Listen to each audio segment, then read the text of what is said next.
Now that the housekeeping is out of the way, my name is Adam Charles, and I'm a long-suffering Arsenal fan. And over the last few years, it feels like I've been going through my very own Groundhog Day. And if you don't know about that film, go watch it. It's a very, very big film. There comes a point in every single season where all my pre-season optimism, it disappears. And all the hope that I had, it just dissipates into nothingness. And I realized just how bad Arsenal Football Club is. And I remember on this very channel, around 2 months ago, doing all the pre-season reviews where rival fans asked me where I thought Arsenal would finish this season. And I have a confession to make because I said we'd finish 5th at that time. And I can tell you all right now, I was lying. I was lying through my teeth. I was capping because really, I thought we were going to sneak top 4. I'll be honest. I thought Arsenal were going to sneak top 4. And I'm even ashamed to say it now. But I thought Fat Frank Lampard was going to flop. I didn't think he'd be able to balance all that attacking talent he had in his team. I thought Oli was going to prove to be the dumb caretaker PE manager that we all know that he is. And quite frankly, the fact that Manchester United lost to Arsenal was embarrassing. But we won't say anything about that. I didn't think that Tottenham would be sitting pretty at the top of the league with Eric Dyer looking like prime Vidic at centre-back. But that loss against Wolves showed me where Arsenal really, really are. A mid-table club in dire straits and in a lot of trouble. We lost to Leicester. Then we lost to Aston Villa. We drew to Leeds when we should have really lost because they hit the woodwork about 3 times. And then we got beaten by Wolves. And what makes it all the more hilarious is that we had the cheek to say that we were going to win 5 games. We had the cheek to say we were going to beat Wolves. We were going to beat Leeds. And how stupid does that sound now? Aubameyang, our top scorer, pretty much our only source of goals for the last 2-3 seasons, has the same amount of goals as our centre-back. Arsenal are 14th in the league. And tonight we're going to keep it honest. We're not going to say anything stupid. We're going to think about what we're saying before we say it. Because Arsenal are very, very bad. Very, very bad. And it's time to keep it 100. And Arsenal fans should never dare to have chest for any other team. And today, I'm joined by Sam, I'm joined by Kesh, and I'm joined by Egal. How are we doing, boys? What can I say, bro? What can I say? Was that an obituary for a funeral? Like it was an obituary for a funeral because I'm upset. I'm very, very upset, Egal, and I have every right to be. And none of you can tell me that we should be happy. None of you. Yeah. I mean, listen, at the beginning of the season, we all said 5th, even some of us said top 4. But in reality, looking at it right now, it was a funeral service yesterday, and that was the final nail in our coffin for any optimism this season. The squad is not good enough. The last season, that peak form that we had, beating Man City, beating Liverpool, were just papering over the cracks. It blinded some of the fans. And as you can see, the comments were the laughing stock of the league right now. And listen, same old players, same old bullshit, bro. But what I just want to know, when people say that Arsenal are the banter club, when did that start? Because I always try to fight it. I always try to say that, no, of course we're not. Of course, how can Arsenal, the great Arsenal, the only team in the Premier League era to go unbeaten, how can we be the laughing stock of the league? But every single year, these people that say it are proven right. Tell me why. I think that started from the moment we could have ended our first, got our first trophy against Birmingham, and we lost that. I think that's when that started. Damn. Go on, Egal. I dare you to try and tell me otherwise. I dare you. It's dejecting. And at this moment, when you lose or you draw and you consistently see bad performances, you do not see the next win coming around. But one thing you have to remember, guys, is at the end of the day, this is a bad patch of form. And at the end of a bad patch of form comes a ray of sunlight. Right now, you don't see it coming, but there is light at the end of the tunnel. There is a wind coming around the corner. There is an opportunity. There is some optimism coming around the corner. As much as people want to get on the manager, get on the players, get on this, get on that, when you go through a bad patch of form, the first thing you need to do is just get that first win, get yourselves brushed off, move on to the next game, because right now, sulking and just sitting here sad the whole entire stream will not benefit nobody. I'm telling you guys right now, there's no point.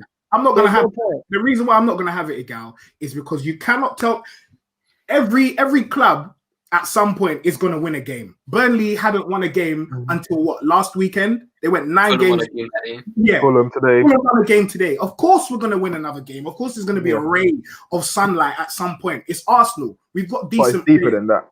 It's deeper than But that. come on, Okay. you can't just sit here and say we're not gonna be upset. We're not gonna sulk. It's deeper than that, bro. Come on. We've seen glimpses last season. Out of this.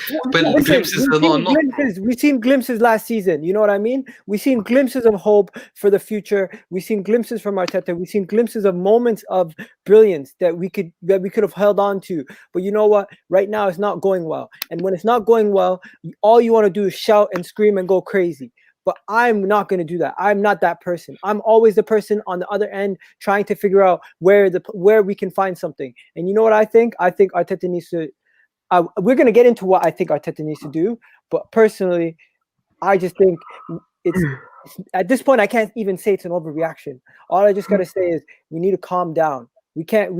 I know I said at the beginning of the season we're not going to be the laughingstock this season. Right now, I look like a fool for saying that. But hopefully, that those days are going to be behind us soon. Right now, you have to go through the tough times to realize things are so bad that the board might finally fix something. But I'm Egal, beyond the board fixing anything, man. Come on, man. This has been going on for how many years? Years upon years. If you break it down like this. This is the same squad from last season that struggled, minus Gabriel. They've only just brought in Gabriel. Partey's been missing. A lot of people say, yes, he added Cedric, he added Mari. Cool. How many of those players are actually first 11 quality? They're just there to make up numbers. Their sole purpose is just numbers. They're not playing in the starting 11. Our squad has not improved from last year. It's the same dread squad that lets Emery down. And now another manager is going to be put under the bus. Then we're going to end up sacking him. Then another manager's come in. It's going to be the same revolving door. It is. And let me just say quickly, there's 730 people watching. Thank you very, very much. Make sure you hit that like button. Make sure you sign up to Discord as well, please. It'll be greatly appreciated by Terry, by me, by everyone at the Football Terrace. Please, thank you very much. But Egal, like, I can't even think of. It's like us being homeless, yeah. It's like us being homeless and hoping that a rich man walks past us on the street and gives us money to make us rich again or put us into a decent house again. We can't rely on the goodness or the generosity of Stan and Josh Kroenke to make us do better. Come on, what are we saying? I get it, but form is temporary, class is permanent. We have players that are class in the team. They can perform. Don't forget, we do have quality players. We don't have garbage. Our team is not garbage. We have guys like Aubameyang, Gabriel, Thomas Partey in the team. Even Leno is a decent keeper. He's probably one of the better keepers in the league, right? So when you talk about our team is a decent team. It's just right now we're going through a rough patch. And when people go through a rough patch, you don't see a win. But hey, alarm bells are ringing. And these guys need to wake up. Everyone else needs to wake up and realize this is not just the manager's issue. Egal, but wait, 3 or 4 decent players is not good enough for a club like Arsenal. We need 11 good players on the pitch. True. That's 3 true. is not enough. 3 is not enough for Wolves even. You know what? I'll say something. If we were doing these previews and reviews a couple seasons ago, it was going to be, these teams are tough, but I think we're going to beat them. Now people are just saying we're going to lose straight up to every single team we play. There's a reason for that. That is not realistic.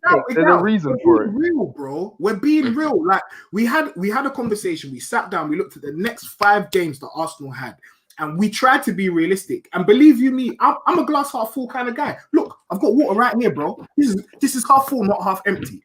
Yeah, but you can't. Leeds, who are balling, they're balling. Arsenal are not. We can't say that we're going to win that game. Wolves, who are a very tough side at the best of times, gave Manchester City a difficult game. We could never say we were going to beat them. We could never do that, bro. We didn't even win in that game. We scored a goal from a header. I don't even want to class that as open play. When's the last time we scored a goal from open play, bro? Can you ask me? United, 2 months Sheffield ago. United, the worst team in the league. Bro. Sorry, Devo. Hello. How are you, bro? How are you? Yeah, what's good? I don't know how my sound's sounding, man. My laptop's packed good, up. you're good. So I'm on the You phone. good, bro? So yeah, how's everyone doing? Everyone happy? Everyone good? Nope. That's happy. I'm all right. I'm all right. Frustrated, but I'm all right. I had to wear the old school Arsenal jersey because I can't recognize this team I'm looking at right now. So I've gone back to 04, 05 with happy days. So I'm good. You lot, I suggest you do the same. All right. I just want to make it clear, though, guys. I'm still not saying Arteta out. I'm not doing that. I'm not doing that. And I know that you guys definitely aren't Arteta out. Devil, I think you aren't Arteta out. I'm not Arteta out. No. Yeah, the reason being is because I don't see anyone who we could realistically go and get to do a better job than him. So there's no point in upheaval just for upheaval's sake. I say let it roll. He's an inexperienced manager. He needs support more than anything, which is something I don't think the club has necessarily given him. I think there's turmoil above him, which is kind of undermining his job in a little way. But what he needs to do, what the things he can control, is the tactics and the players he puts on the pitch. So he needs to fix that first and foremost. And I have faith that he can do that. And hopefully he starts seeing that certain players aren't playing for the club. Certain players are just there to pick up money. Others probably know that they're not necessarily wanted at the club, but we can't get rid of them. So once all of this kind of sorts itself out, I think we will see that Arteta is a very good manager. Mm-hmm. Yeah, on Christopher Secura's donation about Kroenke. Let me just read it out. Sorry, Sam. He said, by the way, the Kroenkes, when they took over the Rams, a US football team, I think he means football, not soccer, one of the 5 worst teams for 5 straight years. Trust me, it takes a while for them to figure it out before it's better. Wow. Adam, but on the point before that, the Rams had the best team, one of the best teams ever in the NFL, and then Kroenke took that apart. And right now, it took them 10, 12 years for them to be good. But America is different. You got draft here, over there, picks. Here, it's just money, spend the money. And Kroenke is not willing to do that. You look at Wenger, moving to the stadium, could have easily cleared the debt with £300 million. Mind you, he was worth £8 billion back then. He did nothing. When Emery comes in, asked for the backing, he never got the players he wanted. He wanted Partey last summer, he wanted Zaha. They gave him other players, such as Terrace on 2018, and they gave him Nicola Pepe. Now, same old story with Arteta.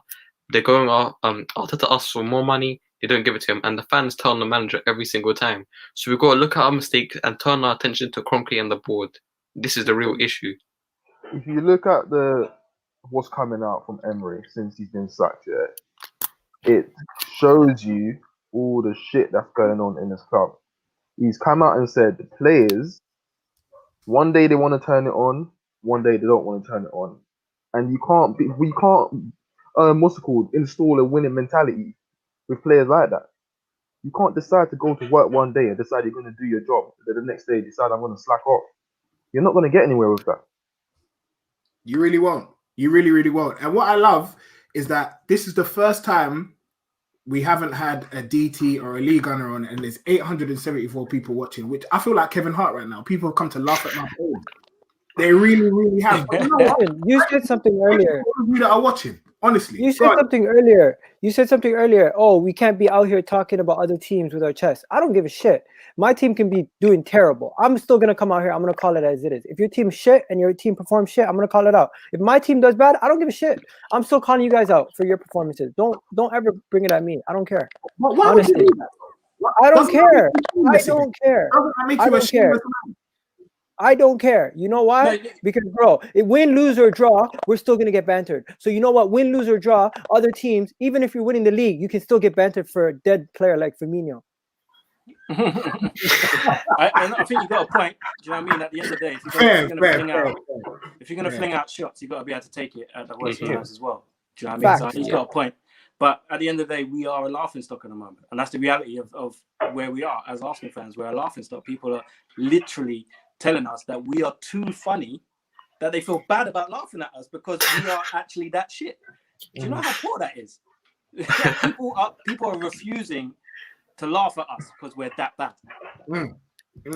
Now, I'm going to try again. I like to play devil's advocate sometimes because we can't just have everyone here being Arteta in, because that's just not right. There's a big groundswell of people that will say that Arteta should dip. He shouldn't be anywhere near the club. No, realistically, you should. Realistically, as Arsenal, as a big club, any big club traditionally, if a manager's got you in this position, you should get sacked. But at the same time, I'm not gonna go down that road because I don't believe it's his fault. At the end of the day, they've So hired that's an him. admission that we're not Everyone, picking up, right? no, but I've been saying this though. It seems like I'm the only fan that's saying it. The Cronkies don't see us as a big club. They don't. Damn. Yep. When is Arsenal fans gonna actually get in their head and stop blaming the manager? Because they know the manager doesn't choose himself. The owners choose the manager. The owners that make the decisions behind the board. They've been making decisions that's been going wrong year after year after year. The Aya Mislintat, that goes into the bin. The Aya Raul, that goes into the bin. It's a cycle. So is this part of the cycle correct? Bro, the cycle's gonna continue. Eddie's gonna be on the fucking table next, literally. Because if Let me ask you- Arteta goes, Edu needs to go, Vinay needs to go, because they're the one that's picked Arteta. So therefore, you're look gonna at have this. new people back in the behind the scenes again. Look at this. Ivan Gazidis right now, number one, top at Italy. Emery right now, where is he? Third in Spain? Where Not is the he? same. Third in Spain? AC It's Milan. Right now, AC I want to Milan's know. got billionaires. AC Milan's got billionaires. You got Maldini behind the scenes. Don't credit Gazidis as if Maldini's not there. He's a big part of that success that's going on right now.